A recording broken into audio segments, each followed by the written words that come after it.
E aí, pessoal, bem-vindos a mais uma análise detalhada.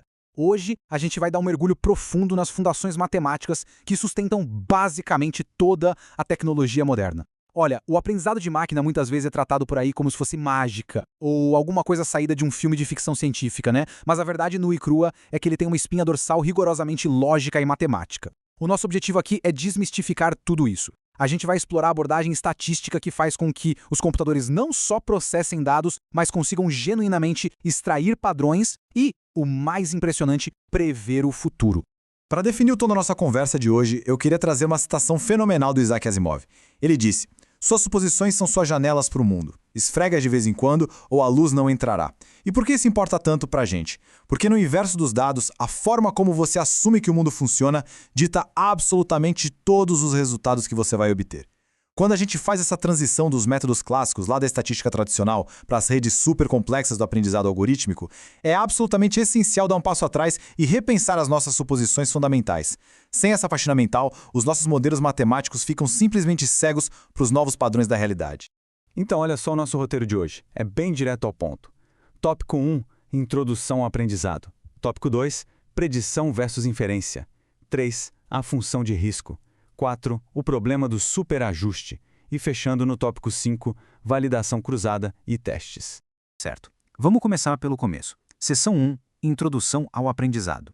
A inteligência artificial que a gente usa hoje não caiu do céu. Ela é, na verdade, uma evolução contínua de métodos de regressão que começaram lá atrás com gênios como Legendre e Gauss, no início dos anos 1800. Mas ao longo da história rolou uma grande divisão na forma como a gente trata os dados. Um estatístico chamado Leo Breiman definiu isso perfeitamente como as duas culturas. De um lado você tem a cultura de modelagem de dados. Essa é a estatística purista, sabe? O foco total aqui é a inferência. Eles assumem que já conhecem o formato do modelo perfeito e ficam testando hipóteses para tentar entender as regras da natureza. Do outro lado da moeda, a gente tem a cultura de modelagem algorítmica, que é o coração pulsante do aprendizado de máquina moderno. Aqui, a pegada é outra. Ninguém assume que o modelo é perfeito. O objetivo é super pragmático, focar puramente em prever eventos futuros baseados em novas observações. É uma baita mudança de paradigma. E isto nos leva direto para a nossa seção 2, Predição versus inferência.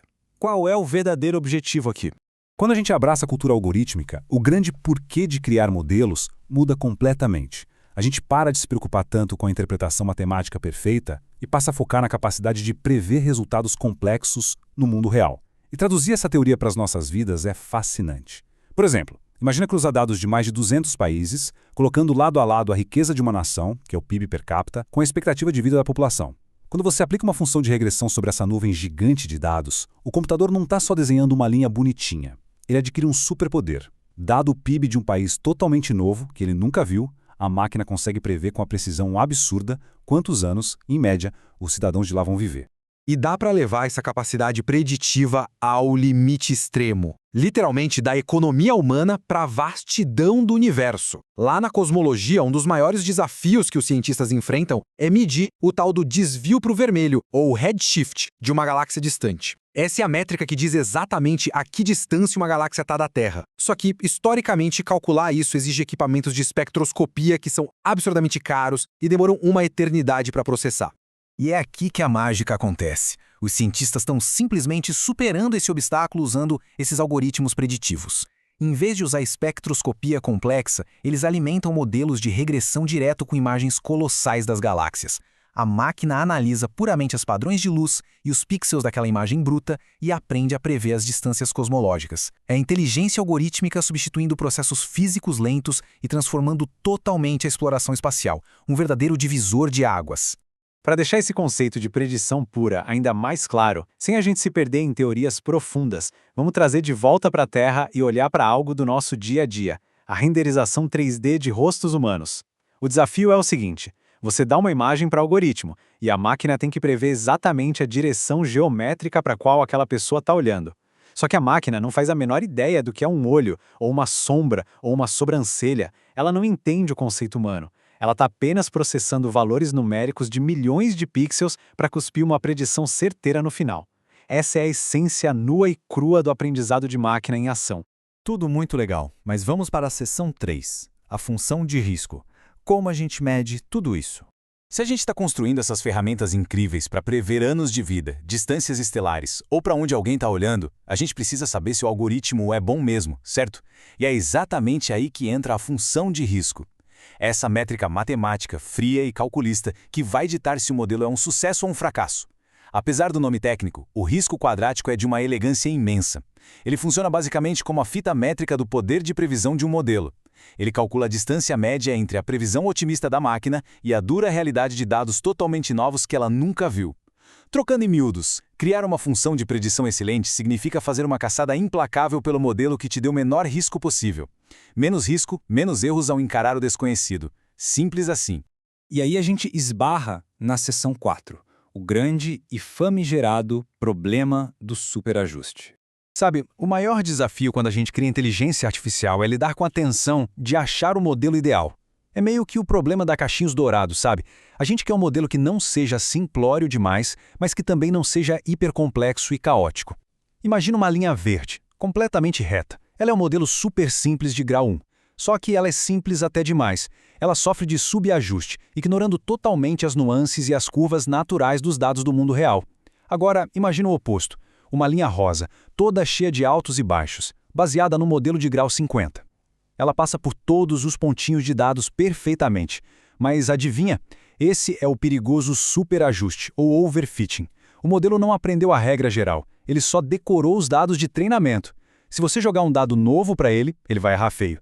O ideal mesmo é o meio termo, uma linha azul suave de grau 4 que captura a tendência real do mundo de forma equilibrada. Nem de mais, nem de menos. O ajuste perfeito. Para provar como esse problema de superajuste é perigoso, tem uma simulação na literatura acadêmica que chegou num número que é de cair o queixo, 97,8%. Os pesquisadores criaram um cenário onde a verdade da natureza era um modelo de grau 5, bem complexo, e testaram várias formas de prever isso. E olha que loucura! O modelo mais simples, de apenas grau 2, que tecnicamente estaria incorreto perante a natureza, teve um desempenho melhor do que o modelo perfeito em impressionantes 97,8% das vezes. Por quê? Porque o modelo hipercomplexo mergulhou de cabeça no superajuste e se perdeu totalmente no ruído dos dados. Enquanto isso, a simplicidade do modelo menor manteve ele focado no que realmente importava para as predições. É a prova matemática de que, muitas vezes, menos é realmente mais. Com tudo isso em mente, a gente chega na seção 5, validação cruzada e testes, a nossa armadura. Com esses perigos de decorar os dados à solta por aí, estatísticos e engenheiros tiveram que inventar defesas práticas para garantir que a inteligência artificial funcione no mundo real. E uma das táticas mais geniais que já criaram é a tal da validação cruzada, ou K-fold. O segredo para combater a ilusão do superajuste é basicamente brincar de esconde-esconde com o algoritmo. Funciona assim: você pega os seus dados e fatia em vários lotes. Aí você força a máquina a aprender usando quase todos os lotes, mas você esconde um deles, criativamente oculto. Depois que a máquina treinou, você testa o conhecimento dela usando justamente aquele lote que ela não tinha visto. Você vai rodando isso, mudando qual lote fica escondido, e assim o modelo passa por um interrogatório rigorosíssimo.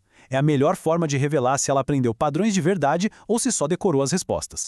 E para blindar tudo de uma vez por todas, a arquitetura moderna de inteligência artificial usa a santíssima trindade da separação de dados. Primeiro, a gente tem o conjunto de treinamento.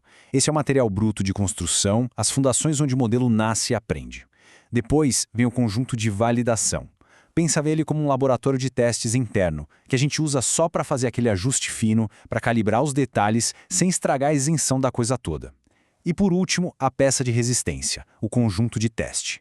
Esses são os dados completamente intocáveis. O algoritmo não vê, não encosta e não cheira esses dados enquanto está sendo construído. Eles servem exclusivamente para o choque de realidade final. É o teste definitivo e totalmente imparcial sobre o verdadeiro poder preditivo daquela tecnologia.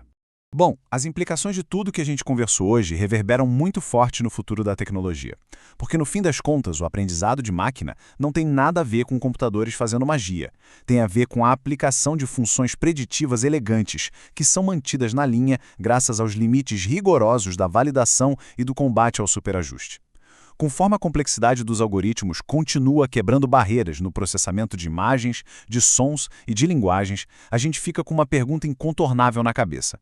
Como essas disciplinas inabaláveis da matemática e da estatística vão continuar servindo como as grandes âncoras para guiar os próximos saltos monumentais da inteligência artificial em direção ao futuro?